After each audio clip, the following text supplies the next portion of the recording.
Tu penses que c'est fini? Que tu as déjà tout vécu? Écoute bien. Ce que Dieu va faire dans ta vie va te bouleverser. Il ne t'a pas abandonné, il t'a préservé pour une saison de gloire inimaginable.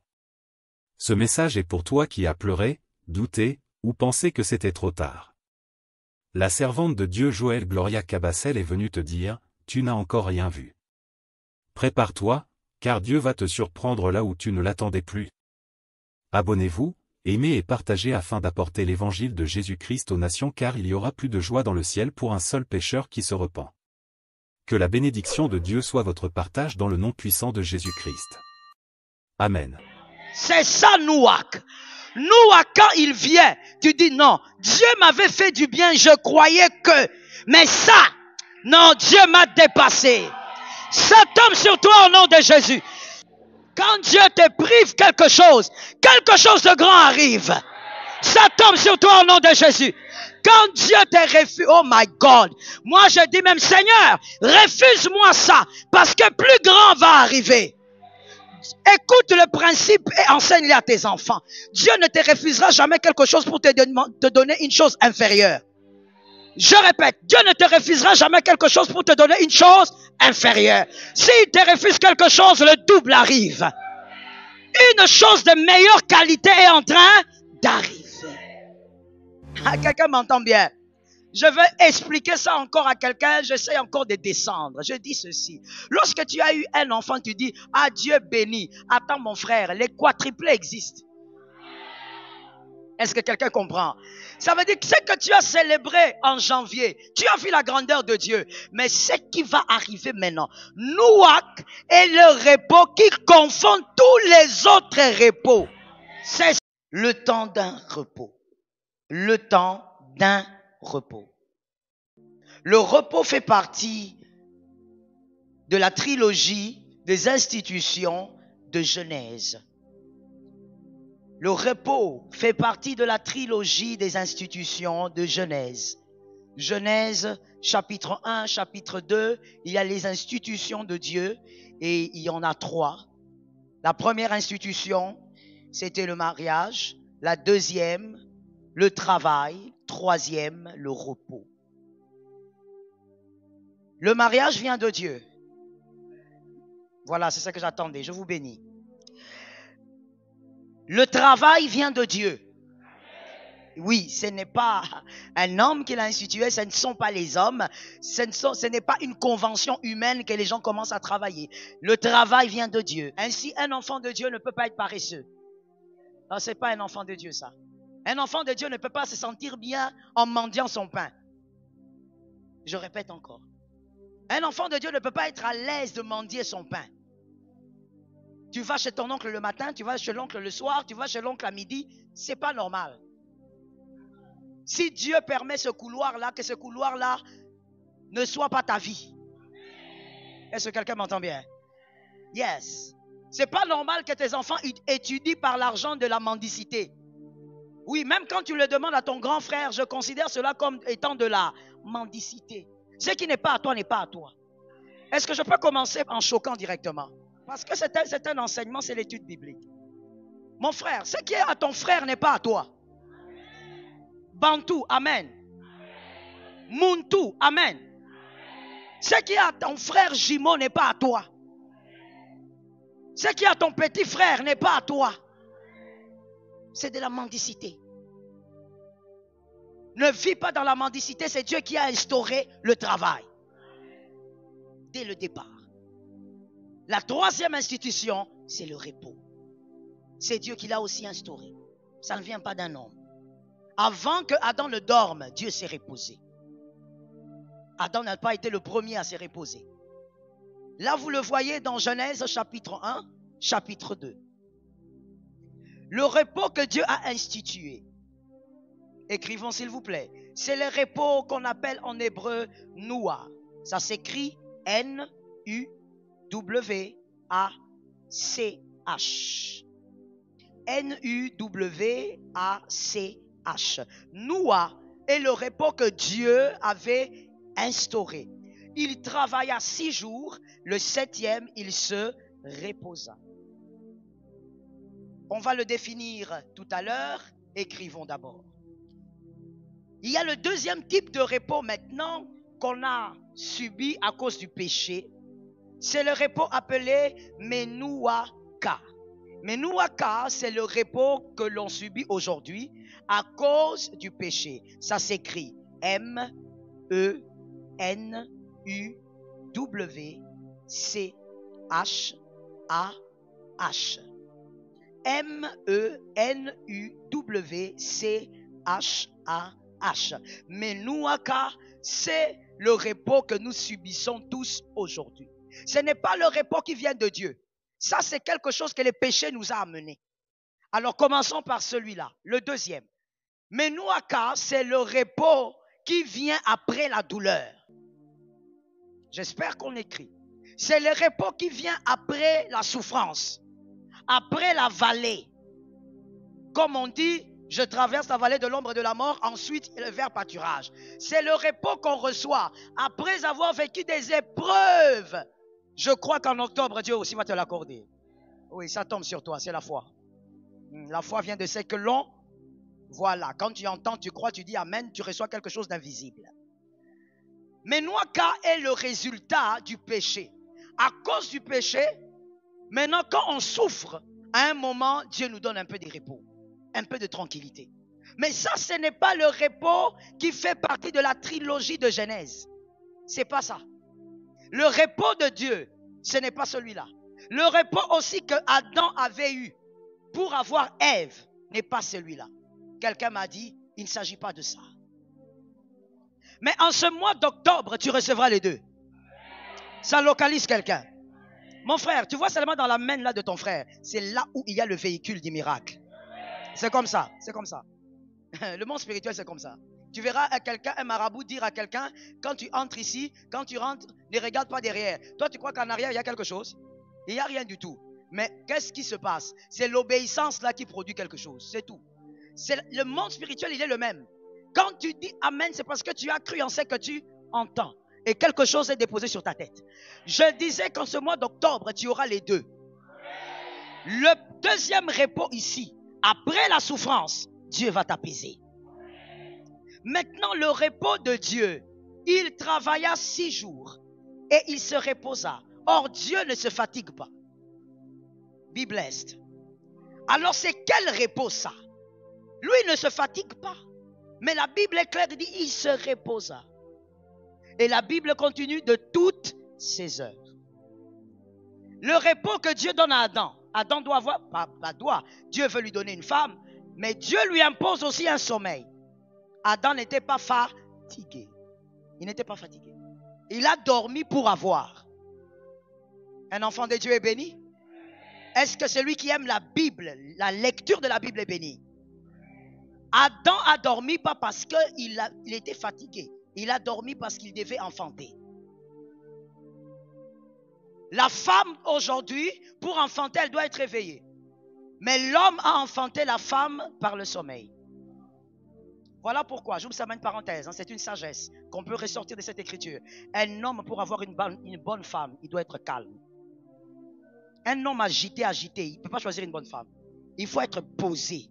Tu te calmes d'abord. Tu mets d'abord tous tes ex à côté, tu commences à réfléchir. Tu calcules ta destinée, tu calcules tes objectifs. Maintenant, tu cherches la femme qui correspond. Sans les calmes, tu vas choisir la girafe. Je ferme la parenthèse et j'avance. Je dis donc, le repos là, les deux repos d'Adam et de Dieu, n'étaient pas attachés à la fatigue. Mais c'est quel type de repos alors? Ce repos là est un repos qui vient se comparer à d'autres repos.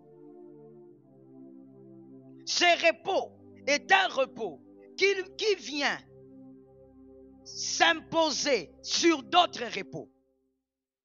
Ce repos dont on parle, le premier, Noua, c'est un repos qui vient te donner le type de repos que tu n'as pas encore eu depuis que tu as eu des repos. On se comprend maintenant? Ce repos-là est un repos qui vient s'imposer au-delà de tous les repos que tu as eus. C'est le repos le plus supérieur. Ce repos est engendré. Quelqu'un écrit. Ce repos est engendré par il est bon. Il est bon engendre, il est très bon. Et il est très bon engendre le repos. Est-ce que quelqu'un m'a capté? Ce repos est engendré par il est bon. Ensuite, il est bon engendre. Il est très bon engendre les repos. C'est le type de repos qui vient et qui a été enfanté par un autre repos. De tous les repos que tu as eus cette année, en octobre, celui qui arrive, il sera supérieur aux autres. Celui-là ne vient pas pour te donner une consolation. Celui-là vient pour te rappeler que toutes tes célébrations étaient inférieures à ce qui est en train d'arriver. Celui-là qui arrive te rappelle que ce que tu avais acclamé, c'est rien face à ce que Dieu peut encore faire. Je dis à quelqu'un, ce qui arrive annonce que Dieu peut encore faire. Quelqu'un m'entend bien? Je veux expliquer ça encore à quelqu'un, j'essaie encore de descendre. Je dis ceci. Lorsque tu as eu un enfant, tu dis, ah Dieu béni. Attends mon frère, les quadruplés existent. Est-ce que quelqu'un comprend?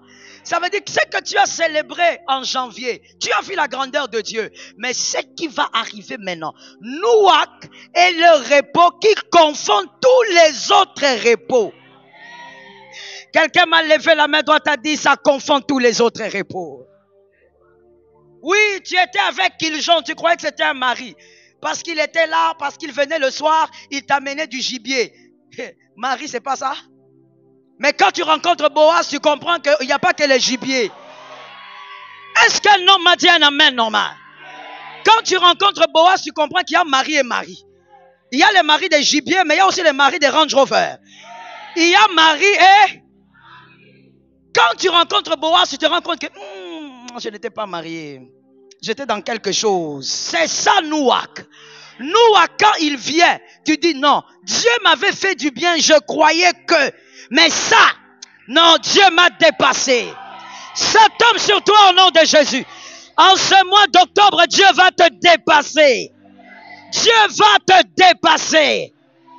Nouak, c'est le repos que Dieu a eu.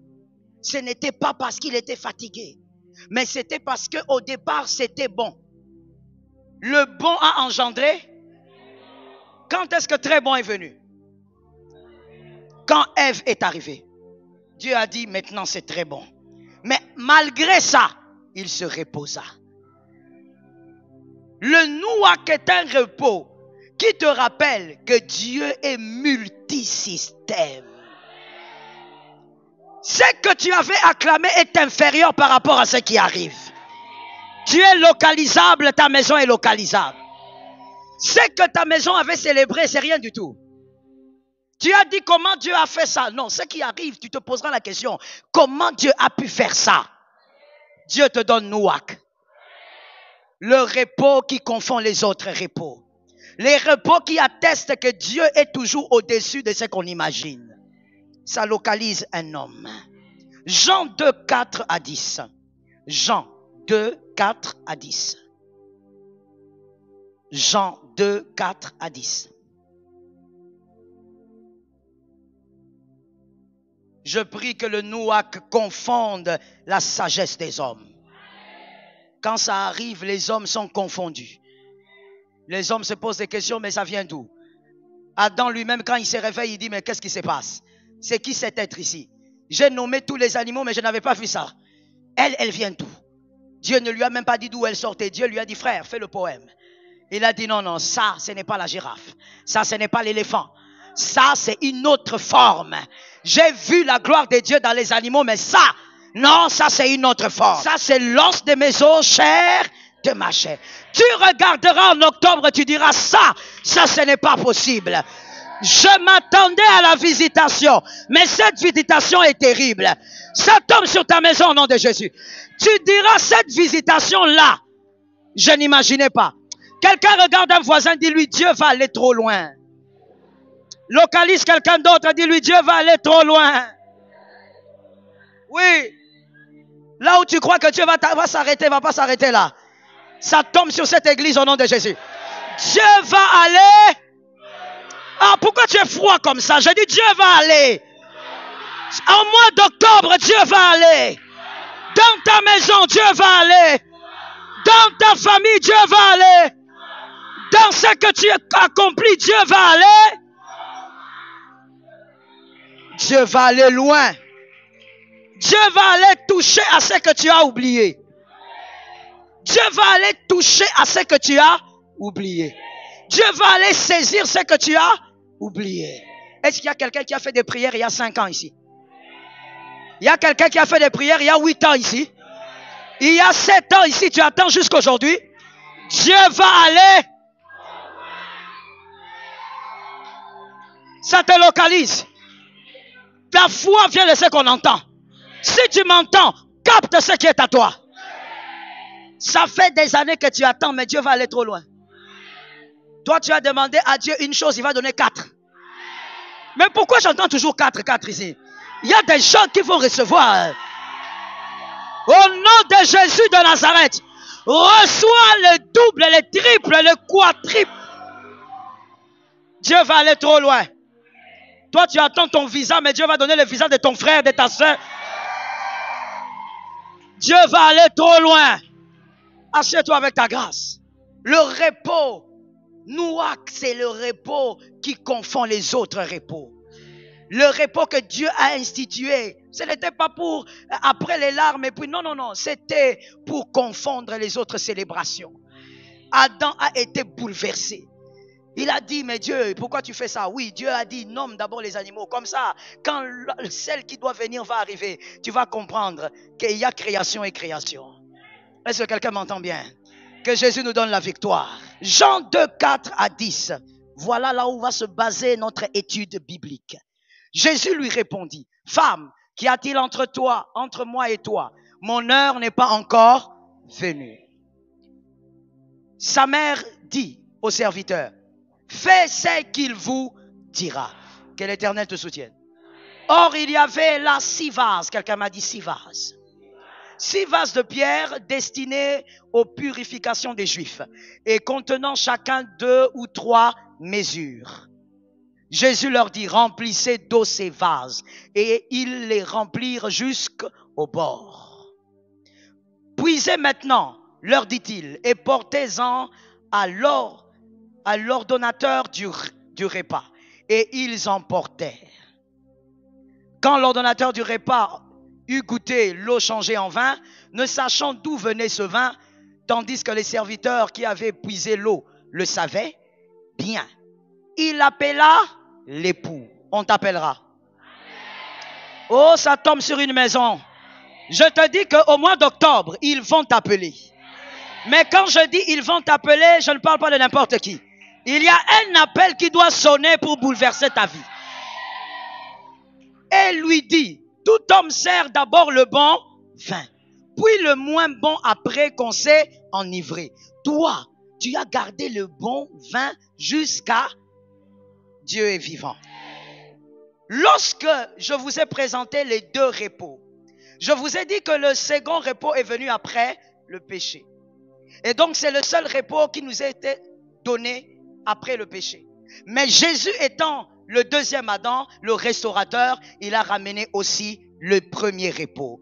Il a ramené Nouak, le repos qui arrive pour bouleverser les autres repos. Et nous voyons dans cette écriture, avant même de commencer le ministère, quand sa mère lui demande un miracle, il impose un enseignement, il impose une réalité et il impose une révélation. Quelqu'un me dit enseignement, révélation, réalité. Il impose ces 3 choses avant même de commencer le ministère. Par ce texte, Jésus parle de qui il est, Jésus exprime sa mission, Jésus exprime la nouvelle alliance, Jésus exprime même sa résurrection. On y va. Premièrement, écrivons-y. Premièrement, constatez, c'est une femme qui fait la demande pour le miracle de l'eau en vin. C'est une femme. Vous êtes d'accord avec moi que l'eau en vin, comme cet homme a dit, on reste sur le 10. Vous pouvez y mettre cette écriture à côté du point 1, Jean 2,10. Vous êtes d'accord avec moi que l'homme, l'organisateur de la fête, reconnaît que le premier vin n'était pas meilleur que le deuxième. La première célébration était inférieure que la deuxième. Le deuxième repos était plus grand que le premier. Noach. Le deuxième repos bouleverse les premiers. C'est ce qui s'est passé là. Même le monsieur, il est dépassé. Il dit, pourquoi vous faites ça? On ne fait pas ça.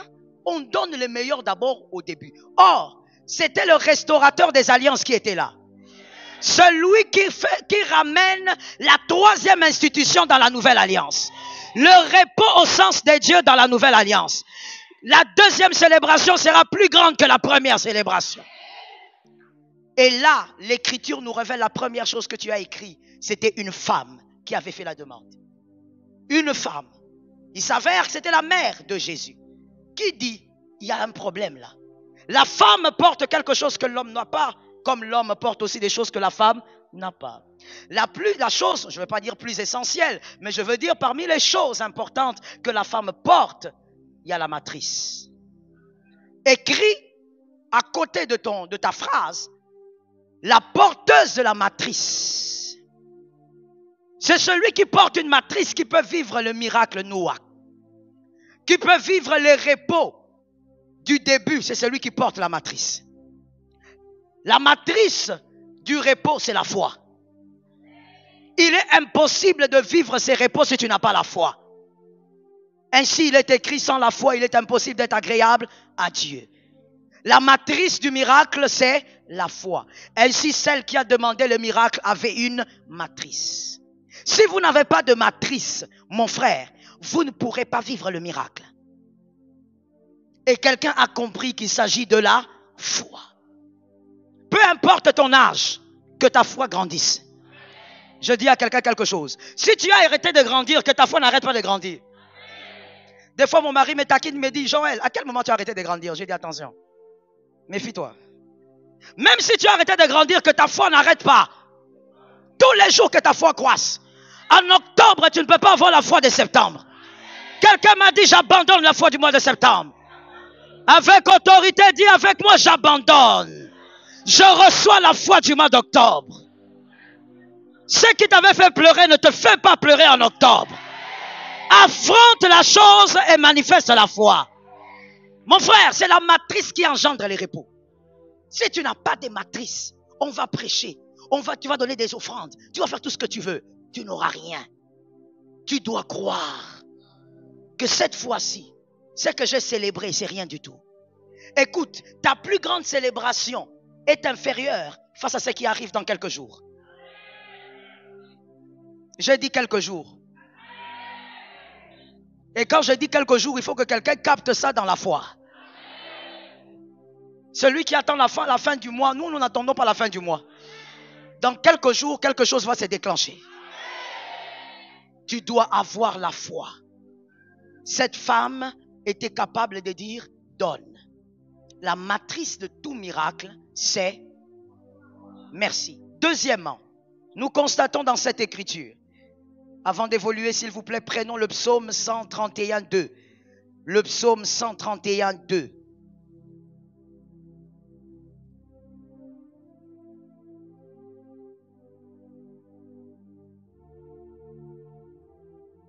Le psaume 131.2.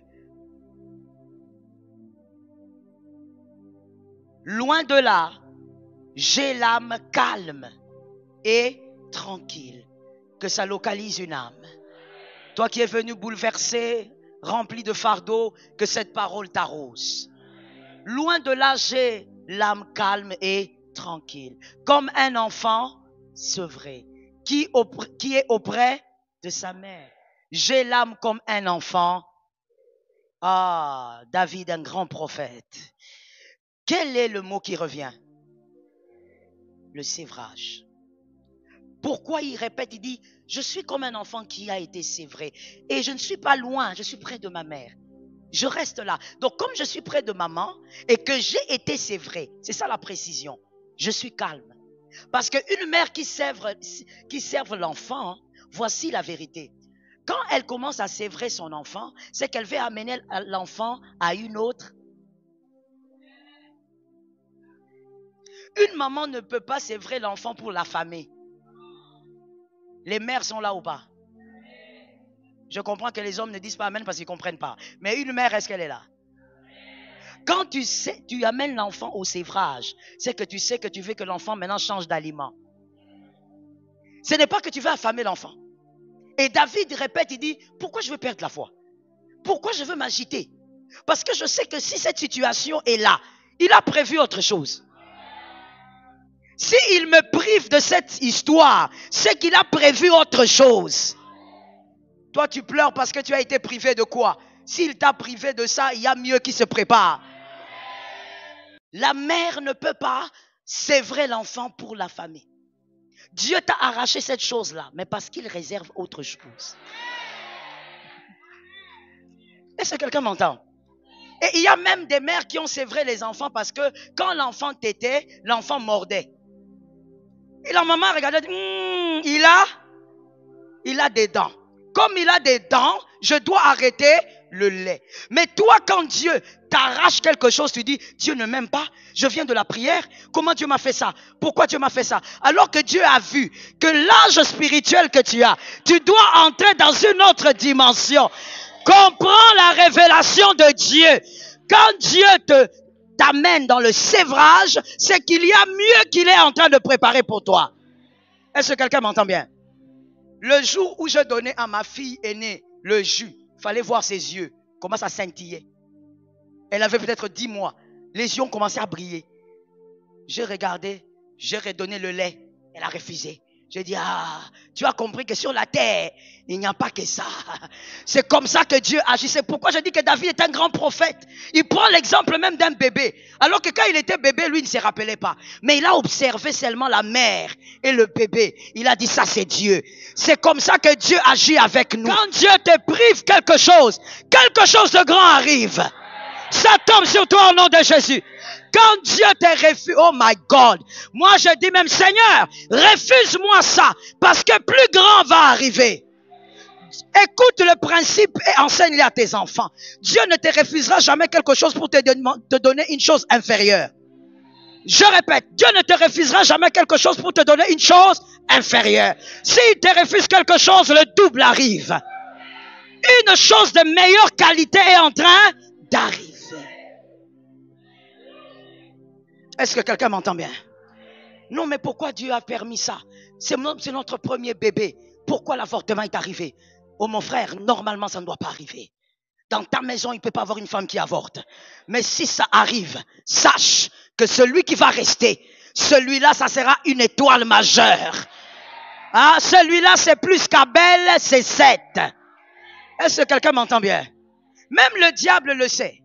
Même le diable sait que lorsque Dieu prive une chose, il prépare meilleur.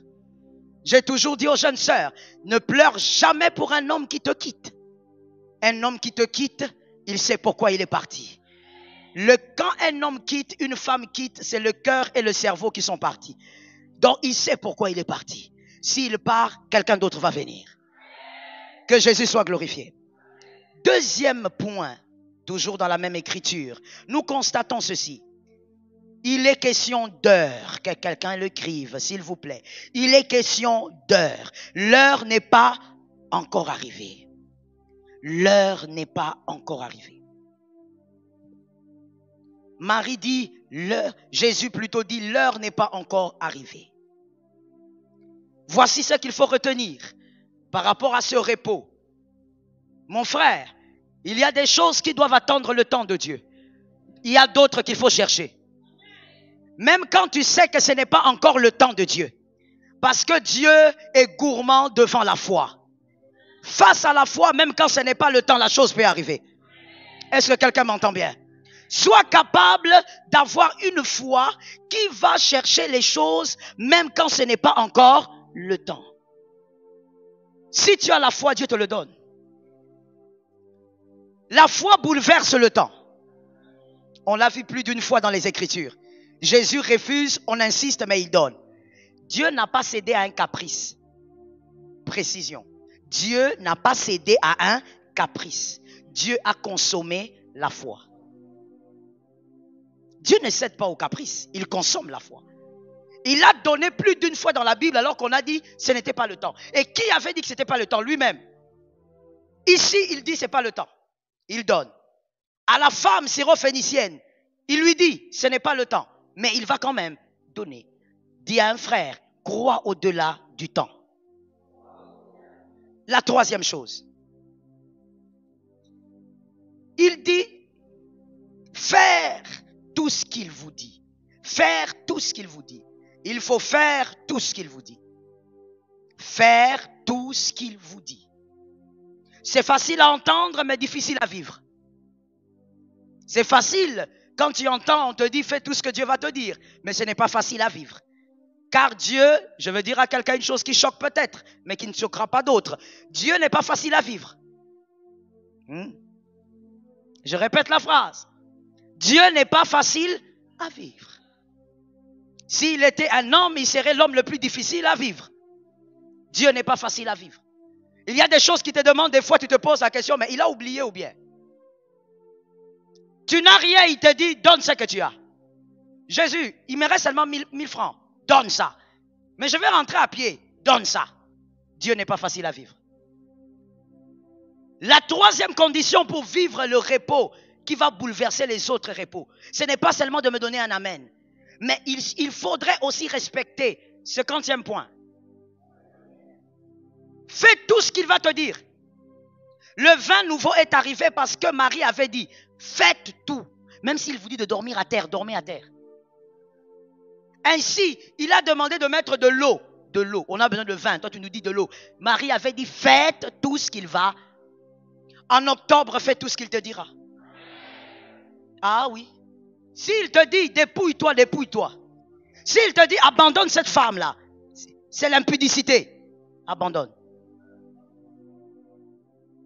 Non, non, non, nous avançons pour le mariage. Vous, vous avancez pour le mariage, mais vous avez une vie qui ressemble à 23 ans de mariage. Dans le concubinage. S'il te dit, abandonne cet ami-là, abandonne. S'il te dit, déménage, déménage. Tu es sûr que c'est lui qui a parlé. Fais tout ce qu'il te dira. Il te dit, enferme-toi à l'église pendant 3 jours. Fais-le. Je n'ai pas entendu là maintenant. Les amens disparaissent maintenant. Ah oui, c'est facile de dire amen. C'est facile de dire je vais recevoir le repos, mais difficile d'obéir à Dieu. Dieu a dit à un prophète. Il appelle le prophète vient. Il dit, tu es prophète? Il dit, oui, je suis prophète. Il dit, ok. Alors, tu es prophète d'Israël? Oui, oui. Il dit, ok. Maintenant, déshabille-toi. Le prophète se déshabille. Le prophète se dit, bah, peut-être que Dieu veut vérifier quelque chose, je ne sais pas. J'actualise pour les hommes intelligents. Il se déshabille et puis Dieu lui dit, tu as fini? Il dit, oui. Maintenant, sors dehors. Il dit, dehors où? Dehors. Dehors à la véranda ou bien? Il dit, dehors. Quand il arrive dehors, il dit, maintenant, va te balader dans la ville. Il dit, oh, Seigneur, tu as oublié. Il faut que je récupère les caleçons. Il dit, non, non. Va te balader comme ça. Le prophète osait se balader comme ça. Dans toute la ville. Et Dieu lui dit, pendant que tu seras en train de te balader, parle, prophétise, que la ville t'entende. Les gens commençaient maintenant à sortir pour le voir. C'était quoi la stratégie de Dieu? Comme Israël ne m'écoute pas, il faut que je crée une visibilité qui va attirer leur attention. Tout le monde venait en train de regarder. Mais pourquoi il sort comme ça? Le but de Dieu n'était pas qu'il regarde. Le but de Dieu était regarde jusqu'où Dieu peut aller. Obéir à Dieu n'a jamais été facile. Est-ce que quelqu'un m'entend bien? Dieu te dit, à partir d'aujourd'hui, reste fidèle, prie, sois dans le jeûne, dans la prière. Non, moi, samedi soir, je dois d'abord aller me détendre en boîte de nuit. Même la boîte de nuit, quand elle te regarde, vu ton âge, elle est choquée. Mon frère, c'est une réalité, on a beau rire. Mais il y a une vérité derrière. Au fur et à mesure, les années avancent, il faut que la conscience s'asseye. Il y a des choses que tu refuses de faire, même si tu n'as pas de policier autour de toi. Tu te dis, je ne peux pas faire ça. L'âge ne correspond plus. À l'âge que tu as, madame, dans ton mariage, à cause des querelles ou je ne sais pas quoi. Oh, je vais chez nous. Toi, tu as chez vous à ton âge. Mais chez toi, c'est là où tu es là. C'est ça chez toi. Tu veux te retourner, quand tu retournes là où tu vas, il y a même des petits-enfants. Toi, tu vas chez toi. Mais non. Non, je prends mes affaires. Quelles affaires? Rentre ta petite valise là-bas. Il faut regarder des fois d'où on vient, ce qu'on est devenu avant de prendre des décisions. Je répète pour un homme intelligent. Dans la vie, des fois, il faut regarder d'où on vient, ce qu'on est devenu avant de prendre une décision. Et donc, je disais, le point 3, il faut faire ce qu'il vous dit. Ce n'est pas facile. Personne n'a dit que c'est facile. Aucun d'entre nous ici ne peut se taper la poitrine pour dire « Moi, j'obéis avec facilité ». Ça serait un mensonge. Dieu, quand il parle, c'est toujours compliqué. Parce que n'oublie pas, Dieu demande des choses correspondant aussi au niveau spirituel de chacun. Dieu demande des choses des fois très difficiles. Tu dis, mais Seigneur, comment je veux le faire? Il sait que tu as la capacité de le faire. Obéis et tu verras la gloire de Dieu.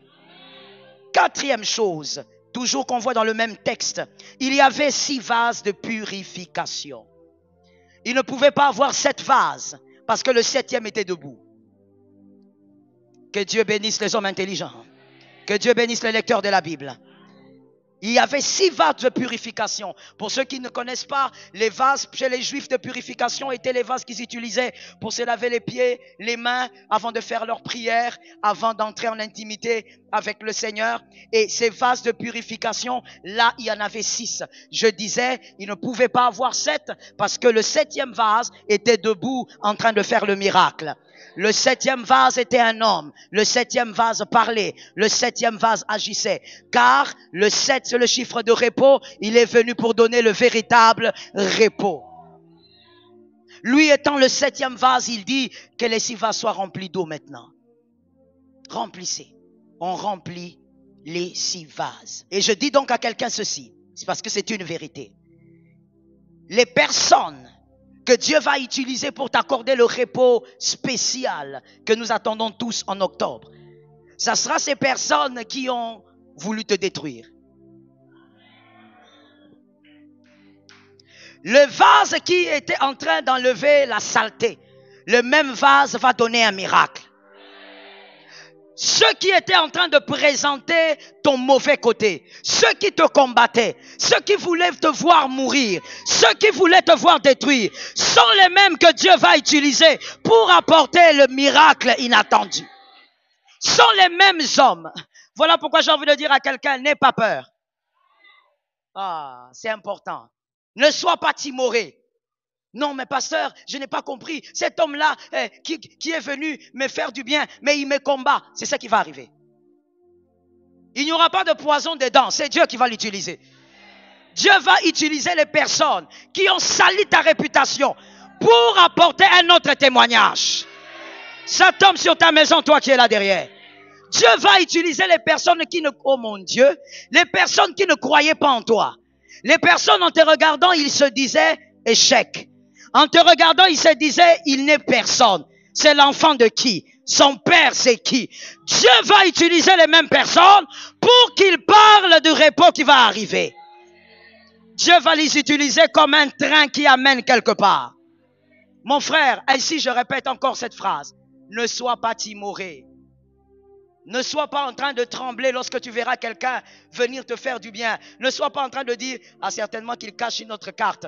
Il veut me faire du mal. Il y a un temps pour chaque chose. Et il y a un temps où Dieu utilise les ennemis pour vous faire du bien. Il y a un temps où Dieu utilise les adversaires pour parler de toi. Ah, j'entends cela, je répète donc la phrase car elle est prophétique. Que Dieu utilise les adversaires pour parler de toi en bien quelque part. Lorsque tu vas demander, mais qui vous a parlé de moi? On te citera le nom de celui qui te combattait. Dieu est comme ça. Il utilise les vases de purification pour donner le vin. Pour donner le meilleur, pas seulement le vin, le meilleur vin. Ainsi je dis à une personne, un enfant de Dieu a des adversaires. Un enfant de Dieu n'a pas d'ennemis. Est-ce que cet amen-là est bien passé? Parce que j'ai entendu comme si l'amen a baissé. Un enfant de Dieu a des adversaires. Il dresse devant moi une table. En face, ce sont des adversaires, ce ne sont pas des ennemis. Quand tu as des ennemis, tu ne peux pas aller au ciel, mon frère. Tu ne peux pas avoir d'ennemis. Tu as des adversaires. Ceux qui ne t'aiment pas, mais toi, tu les aimes. Ceux qui te combattent, mais toi, tu ne les combattras jamais. C'est qu'ils peuvent t'empoisonner, mais toi, tu ne peux jamais les empoisonner. Eux sont tes adversaires. Et Dieu te donne la victoire en face de tes adversaires. Et lorsque Dieu te donnera le repos spécial, sois capable de donner le pain à ces hommes-là. Let me talk to you. Let me tell you. La sagesse. Voici la sagesse dans la grandeur. Ou la grandeur dans la sagesse. Écoute-moi bien.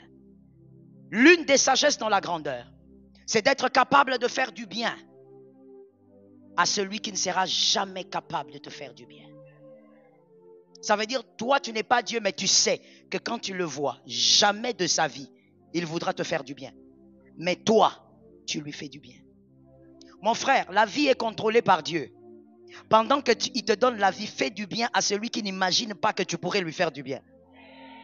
J'ai envie de dire à quelqu'un, terrorise quelqu'un par le bien.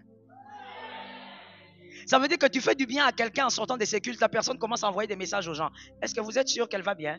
Est-ce que vous êtes sûr que Nice va bien? Est-ce que Nice va bien? Est-ce que Nice vous a parlé de moi ces derniers temps? Mais qu'est-ce qu'il y a? Mais comment Nice peut m'envoyer des crédits? Mais où est le problème si elle t'envoie des crédits? Non, Ghana Nice au solo l'a raté. Mais Tindela a crédit de Nice. Tindela a crédit. Est-ce que quelqu'un m'entend? Nous sommes dans le monde, nous ne sommes pas d'ici. Nous devons bouleverser le système de pensée du monde.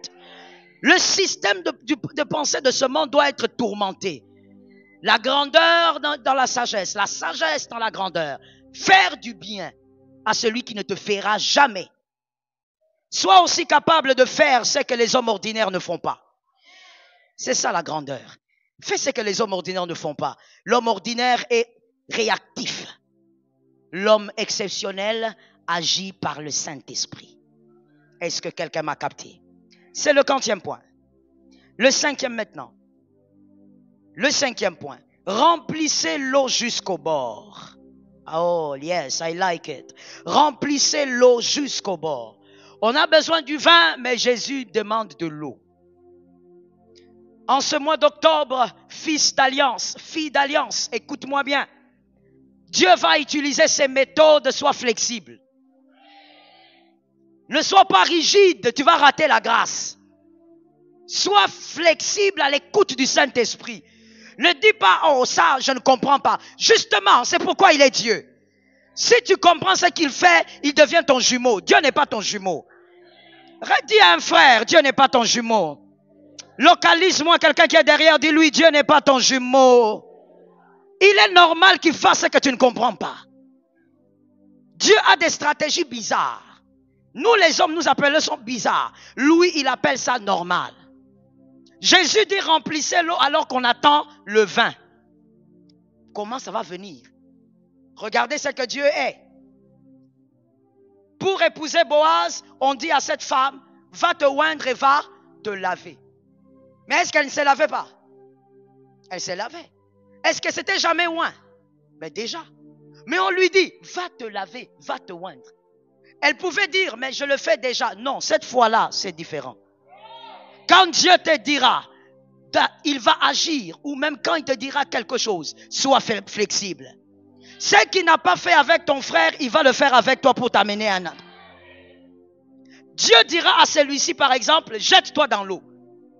Quand lui va écouter, jette-toi dans l'eau, Dieu lui dit, toi, donne la dîme. Il va dire, oh Seigneur, pourquoi moi je dois donner l'argent? L'autre s'est jeté seulement dans l'eau. Mais vous n'allez pas au même endroit. Pour certaines personnes ici, les instructions, c'est parce que tu as une destinée de millionnaire. Pour d'autres, les instructions, oh my God, seront parce que toi tu as une destinée d'employé. Mais regardez, des fois quand tu as une destinée d'employé, avec la destinée de millionnaire, lorsqu'on dit à celui qui a une destinée d'employé de faire quelque chose, il fait. Lorsqu'on dit à celui qui a une destinée de millionnaire de faire, ça sera plus difficile, il commence à demander. Mais à moi, pourquoi on demande ça? Pourquoi on demande beaucoup à moi? Mais tu ne sais pas que toi, ta destinée, elle est plus grande que l'autre. L'autre est un employé, toi tu es millionnaire. Tu reçois ça. Dieu a ses méthodes, il dit à un peuple, tournez autour de ce grand mur. Tournez, quand vous tournez, taisez-vous, ne parlez pas. Il tourne. Et les autres qui sont à l'intérieur les regardent, ridicule, regardez. Les gens sont en guerre, eux ils tournent. J'allais lancer quelque chose, mais je garde. Dieu a ses méthodes. Dieu a ses méthodes. Dieu a ses méthodes. Et à un moment donné, pendant qu'ils ne s'attendaient pas, ils étaient sûrs qu'ils étaient très forts et bien sécurisés. Ils commencent à constater que leur mur commence à trembler. Il dit, mais c'est quoi avec ce mur ici? Non, le mur là, peut-être que la colonne n'était pas solide. L'autre commence à bouger. Et puis tout d'un coup, le mur s'écroule alors que personne n'a touché. Dieu a... Voilà pourquoi, mon frère, avec toute humilité, quand tu vois Dieu quelque part, ne va pas toucher là-bas. Ne va pas critiquer la destinée de quelqu'un qui a Dieu dedans. Regarde seulement ce que tu ne comprends pas, passe le chemin. Est-ce que quelqu'un m'entend bien? Oui, comporte-toi comme quelqu'un qui a son keyboard devant sa télé. Quand tu n'es pas d'accord avec une émission, fais quoi? C'est tout. Parce que ce que tu ne comprends pas dans la vie de ton voisin, c'est peut-être la stratégie de Dieu pour surprendre les familles et le quartier. Dieu a ses méthodes. Tu regardes quelqu'un, tu dis, toi tu es un vaurien. Tu crois qu'il est un vaurien. Es-tu sûr qu'il est un vaurien? Vaurien selon toi. Mais si Dieu est dedans, tu es déjà perdant. Ça localise quelqu'un. Quantième point. Sixième. L'ordonnateur de la fête. L'ordonnateur de la fête est celui qui avait annoncé. Il est le premier à goûter. Que Jésus soit glorifié. L'ordonnateur de la fête est le premier à goûter. Il est aussi celui qui annonce que le vin est meilleur que le premier. C'est celui qui sert l'époux et son épouse. C'est celui qui sert l'époux et son épouse. Et dans cette écriture, cette image-là nous rappelle un époux qui a son épouse. L'époux suprême, c'est le Christ. Son épouse, c'est l'Église. L'ordonnateur, c'est l'homme de Dieu que Dieu t'a donné. Il va voir avant que ça n'arrive. C'est pourquoi là, je prophétise déjà avant même que ça n'arrive. Parce que ce qui est sûr, c'est que ça arrivera en octobre. C'est le pasteur que Dieu te donne. Ainsi, je veux dire à quelqu'un, tu dois avoir un pasteur. Je n'ai pas entendu, j'ai dit tu dois avoir un pasteur. Je ne suis pas en train de dire un pasteur imaginaire qui est dans ta tête. Tu imagines que tu es un pasteur, mais tu n'as pas de pasteur. Est-ce que quelqu'un est localisable quelque part? C'est seulement dans ton esprit que tu crois que tu es un pasteur. C'est comme croire qu'on a un avocat alors qu'on n'a pas d'avocat. Tu vas à son cabinet et tu regardes, tu dis, tu es qui? Oh non, mais tu as toujours été mon avocat, comment, dans la sorcellerie ou bien? Avoir un pasteur n'est pas le fait d'aller dans une église. Avoir un pasteur, c'est dépendre d'une onction.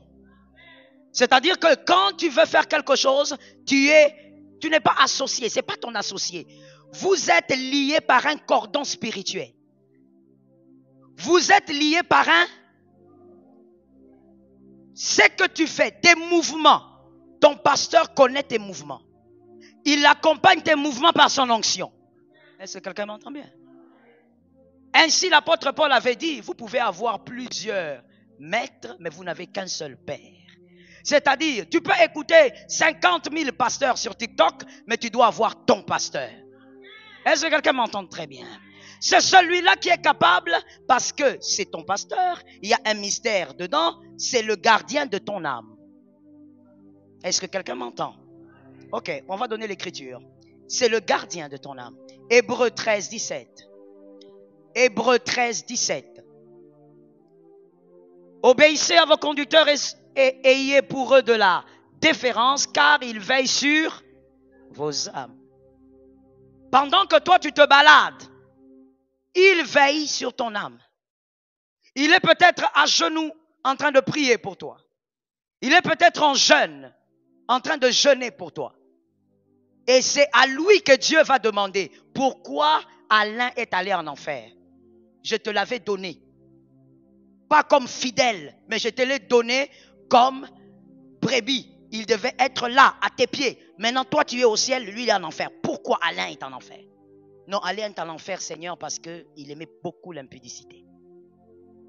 Ah, moi, je vais répondre. Hein? C'est le gardien de l'âme. Ton pasteur, c'est la personne à qui, quand un problème tombe, c'est le premier qui doit savoir. Les amens sont partis où? Je comprends que tu es façon dans ton téléphone. Hein? Toi, tu as même, tu vois comme on dit, il y a les démons territoriaux. Toi, tu as aussi des pasteurs territoriaux. Quand tu arrives à Goma, tu as un pasteur. Tu arrives à Kindu, tu arrives au Bas-Congo, tu arrives au Kassai. Et puis tu es extraordinaire. Tu connais aussi toutes les 4 langues. Donc tu parles directement. Quand tu es au Bas-Congo, Kikongo, Mutuba, toi. Quand tu arrives, tu atterris au Kassai, tu appelles le pasteur du Kassai. Donc toi, tu es connecté comme ça. Mon frère, ce n'est pas normal. Non, je dois le répéter, tu dois me donner un amen normal. Ce n'est pas...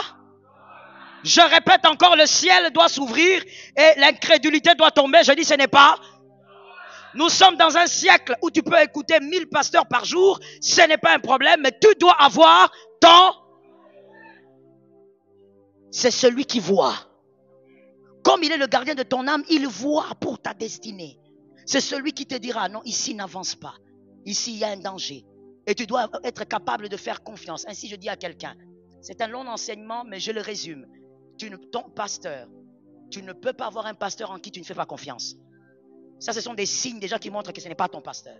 Si c'est ton pasteur, tu dois être capable de lui faire confiance. Ayez un pasteur. Je n'ai pas entendu, j'ai dit ayez un pasteur. Que ça soit important pour vous autant que c'est important d'avoir un médecin. Autant que tu dis non, moi mes enfants on ne les touche pas par tous les médecins. On a le médecin de famille. Autant c'est important pour toi. Tu dois avoir ton pasteur. Est-ce que quelqu'un m'entend? C'est cette personne-là qui goûte le vin avant toi. C'est cette personne qui te dira, Dieu te visitera à la fin du mois. C'est cette personne, quand elle prophétise sur toi, ça arrive. Est-ce que vous savez que la prophétie, la déclaration prophétique ne dépend pas de l'onction? Ça dépend du receveur. Si celui qui prophétise sur toi, tu n'as pas de l'admiration pour la personne, tu ne recevras pas.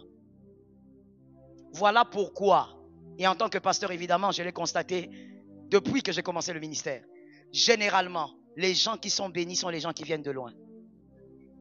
Les gens de la maison sont rarement bénis. Parce que les gens de la maison s'habituent à l'onction et ça crée la cécité.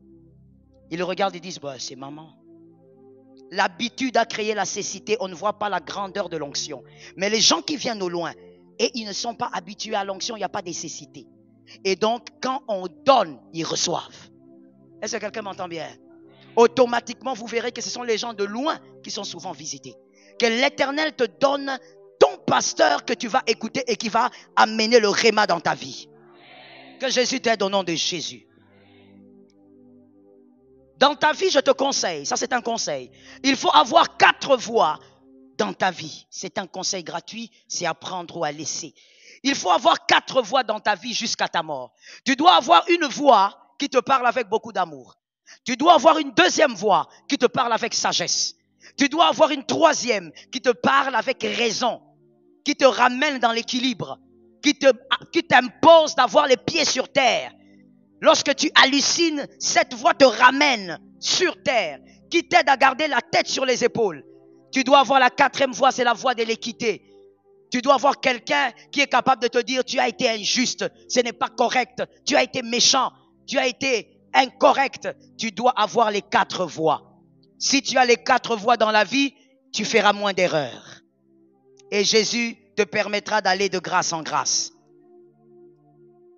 Amen. Regardez un texte que je vais vous donner avant de passer. Jean 1, 36 à 37. Jean 1, 36 à 37. Nous voyons Jean-Baptiste qui a fait quelque chose de très étrange. Jean 1, 36 à 37. À son époque, Jean-Baptiste avait compris cela.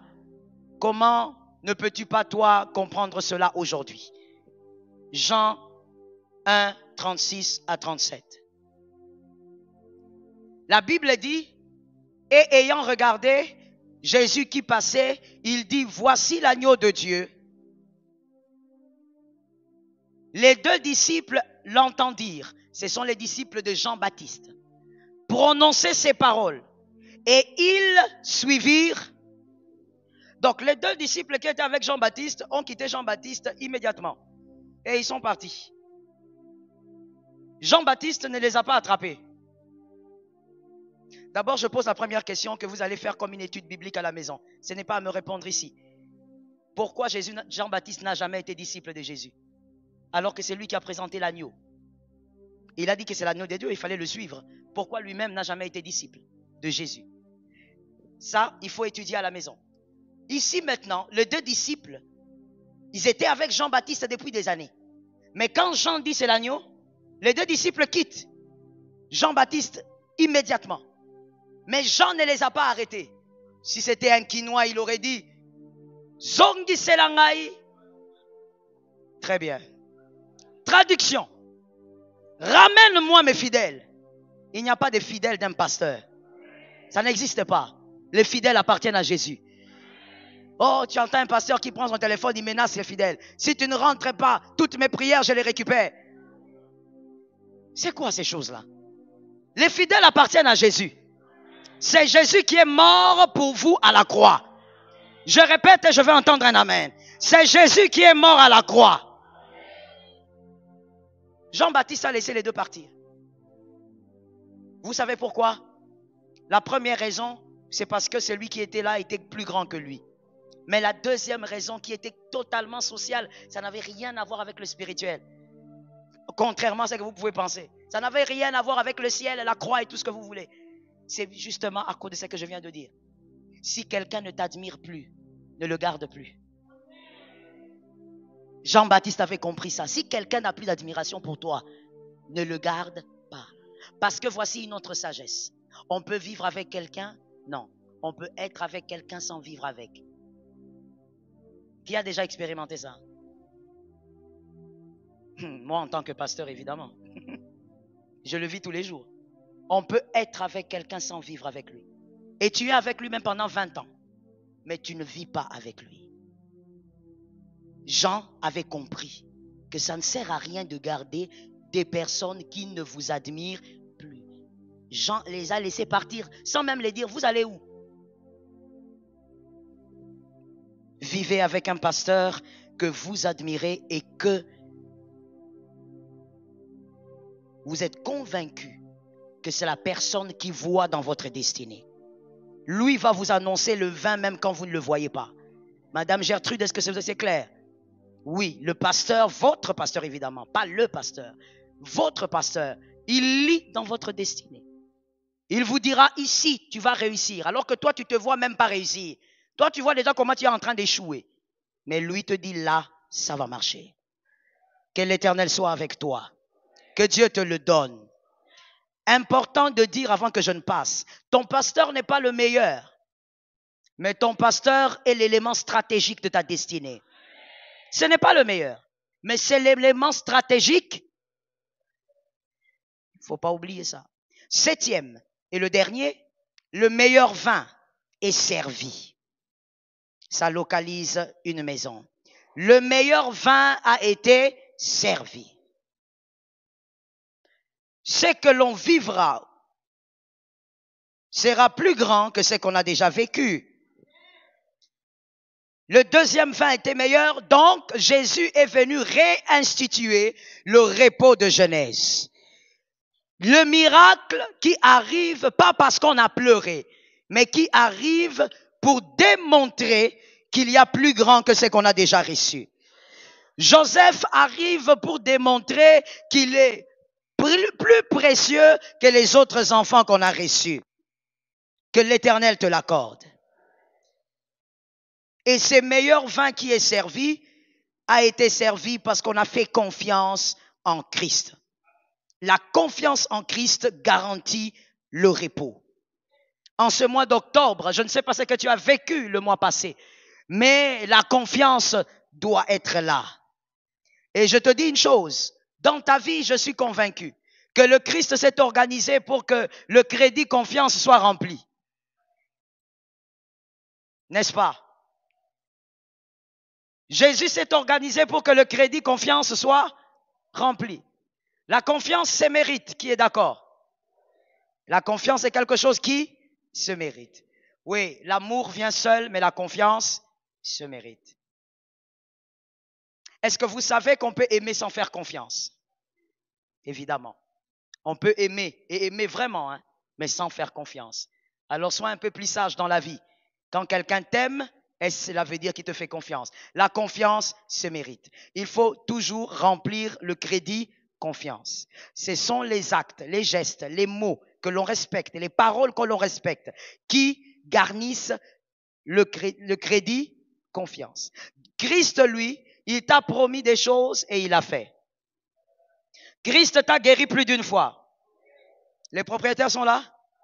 Christ t'a délivré d'un accident plus d'une fois. Alléluia. Christ t'a donné des enfants. Christ a donné la victoire là où on attendait voir ta chute. Quand les hommes étaient sûrs que tu étais mort, Christ est venu manifester sa puissance. Confiance ou pas confiance? Christ t'a nourri lorsque les autres pleuraient. Confiance ou pas confiance? Face à la mort, Christ t'a délivré. Il a rempli le crédit ou il l'a pas rempli? Il est digne de confiance. Il va donner le repos qui va surpasser tous les autres repos. Localise-moi quelqu'un, dis-lui, en octobre, je reçois mon repos avec assurance. Est-ce que la personne a capté? Écris-moi cette dernière phrase avant la prière. Écris-moi ceci. La petite visitation va engendrer un grand miracle. La petite visitation va engendrer un grand miracle. Lorsque Dieu amène le repos, il ne fait pas annoncer ce repos par des grands bruits. Il fait arriver une petite visitation. Et derrière cela, il y a un grand miracle. Ne néglige pas les petites choses. À l'intérieur, il y a des grands miracles. Est-ce que quelqu'un m'a capté? Que l'Éternel t'accorde ce repos. Ah, le repos nouak doit venir chez toi. Laisse-moi lancer 7 prophéties. La première prophétie, que Dieu te donne la force. Que Dieu te donne la force. La force physique, la force mentale. Reçois la force au nom de Jésus. Que l'Éternel t'équipe par l'autorité. Tout ce qui voulait t'affaiblir, nous prenons autorité. Lève ta main droite, dis avec moi, je prends autorité. Avec puissance, je prends autorité. Que Dieu te donne la force. Sois capable d'être mentalement fort. Même si ça ne marche pas, ça marchera. L'Éternel est avec toi, tu n'es pas encore mort. Physiquement, sois fort.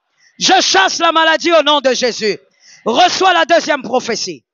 Chacun reçoit selon sa foi. N'oublie pas, je te dis, il faut avoir la matrice, la foi. Reçois la deuxième prophétie. En ce mois d'octobre, passe par les routes les plus difficiles.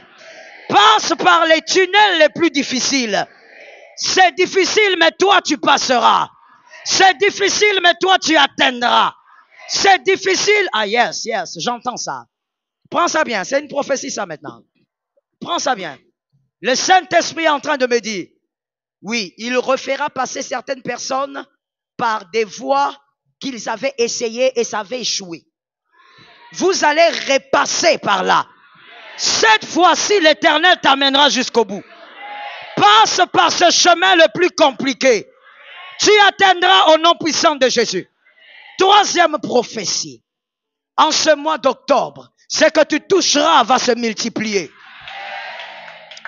Ta main ne va pas apporter la mort. Ta main ne va pas apporter la sécheresse. Ta main ne va pas apporter la destruction. Je parle de ta main et je dis ta main va amener la multiplication. Touche et que ce que tu touches prospère. Quatrième prophétie. Je déclare au nom puissant de Jésus. Toute position spirituelle ou physique que Dieu a prévue pour toi, tu l'atteins au nom de Jésus. Shalom bien-aimés dans le Seigneur, j'espère que vous avez aimé cette vidéo. Abonnez-vous et partagez pour porter l'évangile de Jésus-Christ aux nations. Merci de faire partie de notre famille merveilleuse Jésus-Christ. Que Dieu vous bénisse abondamment.